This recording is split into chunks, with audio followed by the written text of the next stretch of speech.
Hello everybody, it's Wyron here with another bit of Total War Warhammer quick match gameplay. This time around I'm playing as the Beastmen against the Wood Elves led by Patty Wampus 1 on the map Southern Chaos Wastes.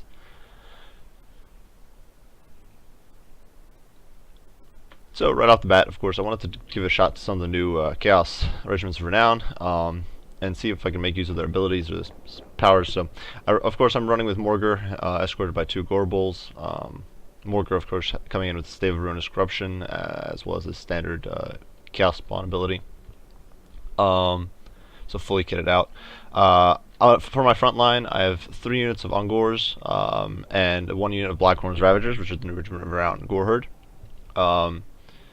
They do have a slightly more armor than average Gore Herd, and obviously somewhat better stats.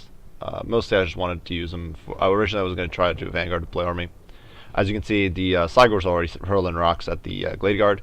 Out on the flanks, this is a fairly cheap front line, just kind of meant to tie my opponent down while my flanking forces do the work. In the back I have a unit of Ungor Spears protecting the Eye of Morsleib. The Eye of Morsleib should be more accurate because it is 9 veterans a unit. I also wanted to make use of its gaze, of its chaotic gaze ability, or I do believe it's called chaotic gaze, warp gaze, to lock enemies down. Of course, the elves are very susceptible to being locked down, so definitely was hoping to take advantage of that.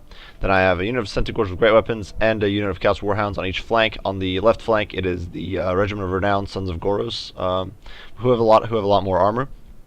Now, armor isn't always the best against Wood Elves because Wood Elves have a lot of armor piercing, and my opponent's army is almost entirely armor piercing. But against units like Wild Riders, 70 armor can make a huge difference, in my opinion.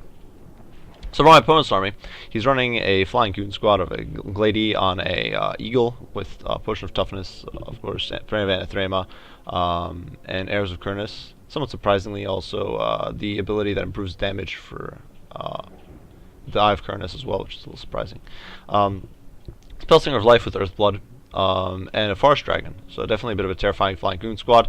For his archery units, he's got 1 unit of Glade Guard, 2 units of Glade Guards with Starfire Shafts, 1 on each flank over here. And in the center, in between them, he's got the Hawkeyes of Drakira, who are the Regiment of Renown Way Watchers with Smoke Bomb and Discourage. So definitely a bit worrisome because they could scare off my units pretty effectively, and right now I don't even know about them. In the back, he's got a straight line of Eternal Guard with shields. One of them is the Winter Guards, who are unbreakable and have charge defense against all. And in the back, a unit of Wildwood Rangers, ranked up to rank 3, just to kind of stiffen up his front line against me. And then on the flank, Wild Riders with shields. Bit of an interesting pick taking the shields, because those Beastmen don't tend to bring much skirmishing units, but especially not against Elves. But still, not a terrible pick. Definitely a bit terrifying against Centaurs, who get torn up by them very, very quickly. So in the meantime, of course, I have Morsleib. It's just hurling rocks. My opponent has already done some damage to the Hawkeyes and to the Glade Guard. Starfire Shafts, here you can see some arrows coming in, taking off one of the models. You can see the poor guy over here surrounded by arrow shafts. As our lines kind of close in on each other.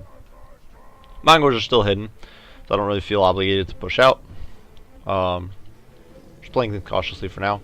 I do hurl a rock, hoping to hit the Hawkeyes, and I miss. It hits the Glade Guard over there. Now they're revealed again. They start peppering away at Morgur. So I realize they really can't sit around and start pushing in. So I got Morgur over there, and the Gorbals pushing in immediately. And as you can see, the Gorbals are losing immense amounts of health to that focus fire from the archers. Already down 500, and that's with like some kind of skirmishing fire, and not even. Now I do cycle back here with my lords because I was worried that my opponent would go after the Eye of Morsleib, because he is sniping away at it with his Glady, and that's why I brought the Centaurs here too. But then my opponent does decide to not do that and pushes back towards the front, and my front line is going to lose to Eternal Guard. Here in the center, you can also see the Ungors are falling apart. Even on the flank, the Blackhorn's Ravagers are not doing that great against the normal Eternal Guard. So at this point, I decided to throw the Sons of Goros and the Warhounds into the Wild Riders, trying to just bypass these Eternal Guard and push up with Ungor Spearmen just to help tie down the Eternal Guard. Seeing that I could pincer them, I now just throw in the other Centaur herd and the Warhounds to kind of deal with these Eternal Guard and then wipe out the Wild Riders as quickly as I can. As long as their variant of Frenzy is up, I do believe it's Blood Greed. is up. The Centaurs will do immense amounts of damage. They're a very powerful unit. Over here, I do push the Gorbles through, and they are over here kind of beating down on the ranged units. But this one gets focused down incredibly quickly by the combination of the dragons, the Hawkeyes of Drakira, and the Late Guard of Starfire Shafts. And in spite of Morgar's best efforts, this Gorble gets completely torn apart. And this other Gorble is not long for this world either. He's gonna get dive bombed by the Glady, and shortly thereafter just decide to bail out. Especially with all the Wildwood Rangers beating up on him. And my center's completely collapsing, which is definitely very worrisome. Right now, the only people holding center are Centaurs with great weapons that I pushed in to deal with the Dragon and Morgar. Centaurs can't really hold in the long run. Fortunately, though, these units were mostly just terror bombed, so they'll be able to fall back in very shortly. On this flank, though, on the right flank, the Blackhorns Ravagers are actually coming out on top against the Eternal Guard in the long run, so that is definitely good for me. On the left, the Wild Riders with shields are getting run down by the Centaurs, or the Warhounds and the Ungor Spears, because I, of course, have poison on the Warhounds, and that is slowing these guys down. This unit is over here just sitting tight, and unfortunately I missed them and not microing them. Over here, the Wildwood Rangers take a nasty hit from the Eye of Morsley, but still shelling away. I did drop an Eye of Morsley on the Dragon when it was over here, and it locked it down, so it took quite a bit of damage, but then it was healed up by the healing. Now, fortunately, one of the good things about the Eye of Morsley sleep is that it takes off entire models, which means that my opponent isn't able to just heal them back up. The Blackhorns aren't going to do particularly well against the Dragon, and that's definitely a bit of a problem. Morgar over here is getting encircled and doing his best to stay alive, but my first unit of Chaos Spawn is on the field. This was the regular summoned Chaos Spawn. This wasn't even the killed base spawn, because I simply couldn't, I simply haven't had a unit low enough and close enough to Morgar to spawn it on. But now I'm trying to run these Wave Watchers out the field and mop up all this annoying infantry. Over here, I'm not entirely sure what got casted on my Chaos Warhounds. Some sort of debuff. My Centaurs, the Sons of Goros, are wavering, but I'm trying to jump in on this Force Dragon and focus them down. In the meantime, I've got a Gorbull and Ungors focusing down on Wild Rangers. They should do okay in that situation. This unit of Centaurs over here is really badly beat up, but I'm once again hoping to pull them back into the fight. Over here, Gors are falling apart. These Wild Riders are very low. And unfortunately, I'm not really focusing on these units over here. I finally do notice that they're kind of just idling. And I think this was both me and my opponent were missing units that ran away to the flanks and just weren't bringing back all that timely. Now over here you can see Morgar popped Apocalyptic Vision, just trying to stay in there and keep fighting, slugging it out. I did pop another unit of Chaos Spawn by killing off, I do believe it was my opponent's Wildwood Rangers.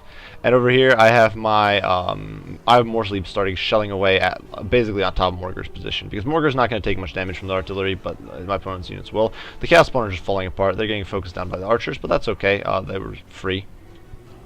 And shortly I'll be able to get more, hopefully. The Dragon's almost dead. It's broken. It's getting focused down, surrounded, just getting routed off.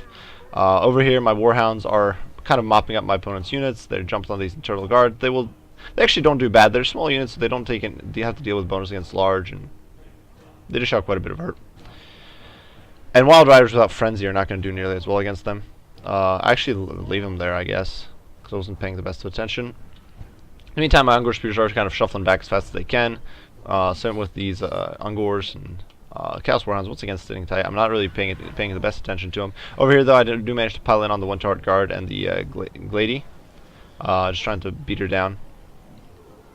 And in the meantime, of course, Arrow Fire coming in hot and heavy. This Spellslinger of Life is just still kind of idling in the air as I pull back the Goreherds. They only have one model left. Wow. Yeah, they're unbreakable, so they'll stick around for a long time. Now my opponent's army is falling apart fairly quickly at this stage. I'm trying to get, at this point I'm trying to just walk the Eye of Morsley forward. Originally I was trying to alt fire, like see if I could just see what, because it was almost in game, so I wanted to see what the reticle looked like, but I'm trying to walk it towards melee. These guys are kind of idling here in case the Glady does break out. There's a Prayer of Anatherma going down, but at this point my opponent's army does, I believe, shatter, so I'm starting rat out, so my opponent ends the game there. So definitely a bit of a tight match, especially when my center collapsed completely because the Ungors are terrible units. It was definitely a bit worrisome. Especially the Eternal Guard with shields held very well because they have very high melee defense. The normal Eternal Guard won't do as well against the Gors. The Gorbulls were absolutely atrocious. They got focused down very quickly by the archers and the flying goon squad, but because they took away my opponent's attention and they distracted from my front line. It did ensure that my infantry fight went and the cavalry on cavalry fight went down largely uncontested, which was definitely a big boost for me. I have Morsley did immense amounts of work. The Cygor as is can do amazing damage if it can actually land its shots, and with the 9 veteran seats, an incredibly accurate artillery piece, and it was hitting practically every shot that game, especially once my opponent was clumping up around Morker. And Gaze of Morsley actually helped me quite a bit. It helped me lock down some units that I want to wipe out. I do believe one of them was on the dragon, and I do believe a later one was. I forget what the later one was on. I think one of the because I did get 2 casts off, and I think the second one was against the Spellstinger of Life. It's definitely very useful. It's kind of like the Prey of Anathema except for the Beastmen. And the Eye of Morsleep is only 200 more expensive than a regular Cygor. So if you're going to bring a Cygor, might as well bring the Eye of Morsleep in most cases. Morger, of course, doing amazing as always. Unfortunately, I don't think the kills secured by his Chaos Spawn count, but they still did very well. Scorble's not much. The Ungors and Gors, or the Ungors couldn't really do very much. They're very squishy and kind of fell apart to the terror bombs coming in from the Forest Dragons and the Fear, and probably the Discourage from the Hawkeyes of Drakira. The Centaurs did okay. They ended up slugging out largely with the Wild Riders and then chasing after the Dragon, so of course they weren't going to rake up too many kills. The Warhounds, once again, the Warhounds can do a lot of work if you stick them on the right targets. For terrifying off archers, for mopping up infantry that's gone too far, that sort of thing, which is what these guys were mostly doing. They're very, very powerful for that. For my opponent, his dragon did pretty well, terror routing things and helping kill off the Gorbel very, very quickly, or drive it away. Eternal Guard performed very well. The Winterheart Guard, but also the generic variants of Eternal Guard did well too. The Wildwood Rangers didn't do amazing.